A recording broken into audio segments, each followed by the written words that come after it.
All right. What's happening, fam? L.A.R. movement still moving. Book entitled Lessons from a Non-Custodial Father. Amazon Kindle Create Space. Here's the thing. Yeah, I just got home off of work, whatever. Actually, I know.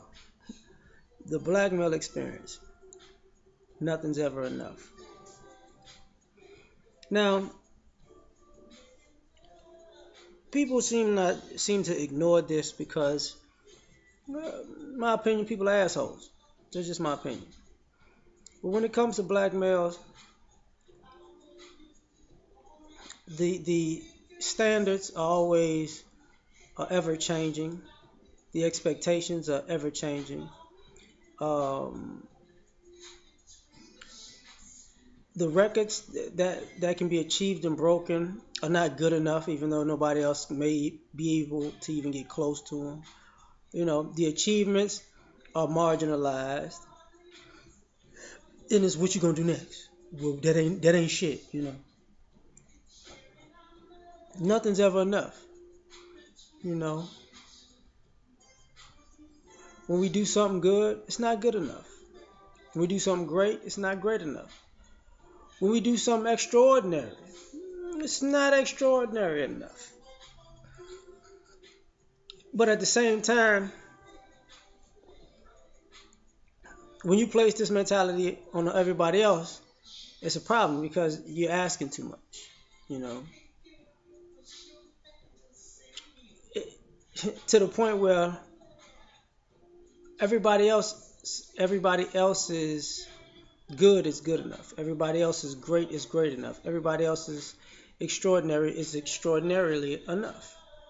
To the point where you see people who can live off of their past successes for a lifetime, but with black males in particular, well, you washed up. Wow, they washed up because they was the man 10 years ago and they set records to those 10 years. Now they washed up. Yeah, cause you ain't the man now. When the fuck have you ever been a man? I'm waiting. I'm waiting. You know what I'm saying? Don't worry, I'll wait. You know, and that's one of the biggest problems is people forget that you know people have peaks and valleys. You with black men it's never enough because in your valley and in your whether you in the valley or in the peak, either way it ain't good enough.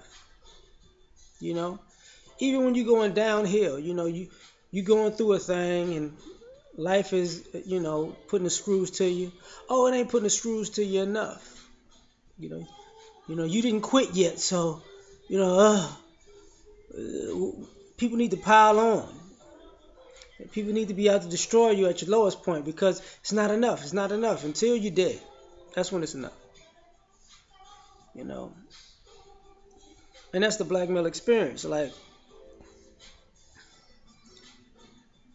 people have an aversion for face value. And I'm gonna get into this. In this way,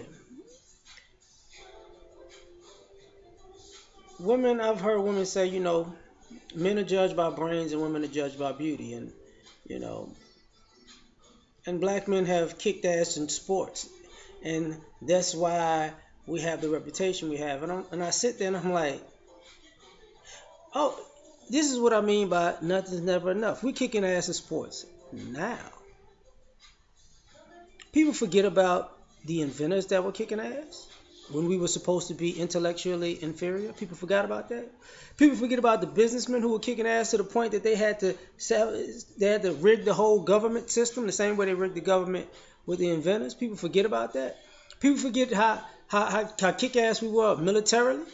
I mean, damn. The Tuskegee Airmen set a high standard, don't you think? The men that was put on the flag that's in that army sign or military sign putting up the flag, and I forget what the fuck it was. Those are really black men. You know, people who are afraid to, the military itself, they want to throw the brothers out in the front and shit. Get y'all ass out there, kill them motherfuckers, shit. because we don't want these mediocre motherfuckers coming at. Everybody else takes credit off of our work. It's not just sports. We've been kicking ass for a long time in America. It just is what it is. You know, people forget that Lacoste, was a black dude, black tennis player. They used to call him Crocodile. That's why that's why the shirts. That eventually we all gravitate to polos and stuff. But that's who started that shit. So that goes into fashion too. People forget that a lot of these industries that other people are taking credit for and acting like they're so big and bad at, these industries were created by black men, black intellect. Not and put black women into this real quick. You wouldn't have a home security system if it wasn't for a black woman. She figured out how to do that with her husband, but she was the primary thought process behind that.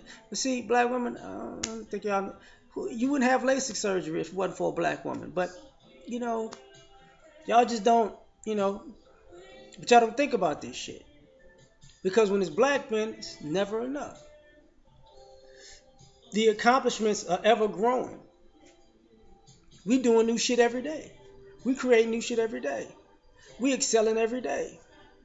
We're not living off of the past. We keep adding on to it. But the problem is when we keep adding on to it, everybody says, "Oh, that was yesterday. What about today?" Well, what the fuck did you do yesterday? What the fuck did you do last year? What the fuck did you do 5 years ago? What the fuck did you do 10 years ago, 20 years ago, 30 years ago, 40 years ago, 50? See, that's the problem. And it's frustrating as a black man because at the end of the day, nothing's ever enough. Like I said before, when it comes to the way we relate to our people, being a good black man ain't good enough. He could be a good husband. He ain't good enough husband. Good boyfriend ain't good enough boyfriend. Great boyfriend, not great enough boyfriend. Great husband, not a great enough husband. It's always this seed of skepticism that grows into a big fucking tree, and it's a false equivalent of things that don't even exist. Because at the end of the day, people just want to say it's not good enough. Like, I was in a hangout not that long ago, and a black woman was talking about, well, black men, here we go with these black, to get the black woman's respect, y'all need to basically go to war with America.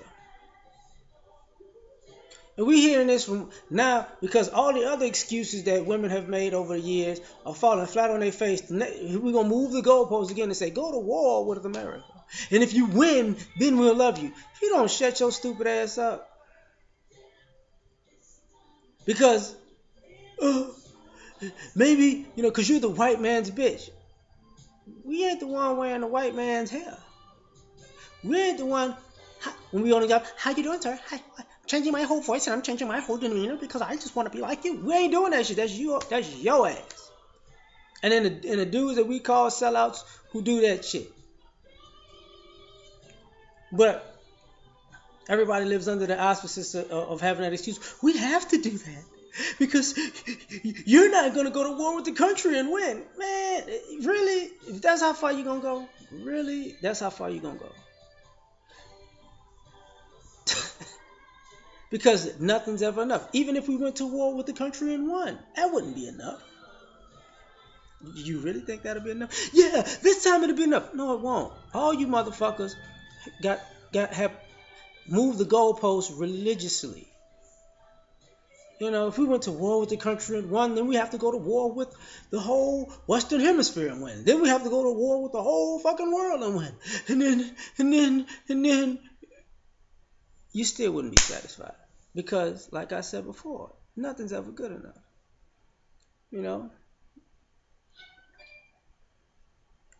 Even with black men, brother, you got solutions? Well, your solutions ain't enough. You need to make more. You need to make ever-growing solutions. But you can't accept the solutions that we put to the table already. You can't even implement those. Because you don't want those to be good enough. And it's like, damn, okay, so do you really want to win or do you just want to talk about winning? Because at the end of the day, we can't build on the good that has already been done, because even that good wasn't good enough. It has to be perfect. You got brothers out here talking shit, in some ways saying, everything ain't perfect enough for them to even participate, because brothers ain't make it perfect enough. Like you can't work with what you have, because brothers didn't make it perfect enough. They didn't make the oxygen, you know, pure enough for you to breathe in superhuman powers. You know, they didn't make the country comfortable enough for you to be able to make your own mark. It's just a bunch of bullshit, man. That's why at the end of the day, I sit back. Sometimes I laugh, but that's the black male experience. Nothing is ever good enough, but it's always good enough when you benefiting off of us. See, it's good. I gotta get that in there. When you getting shit from us, oh, it's all good because you getting shit for free because you wouldn't put the effort that you asking us to put forth. Your laziness, you don't have a problem with your laziness, your ineptitude, your mediocrity. No, no, you don't question your own um, work ethic, but ours is on the chopping block because it's not good enough, and it's usually because our actions aren't always good enough because we put in more work, better work, more efficient work than everybody else, and everybody else is full of shit, and they're only going to be able to eat if we work.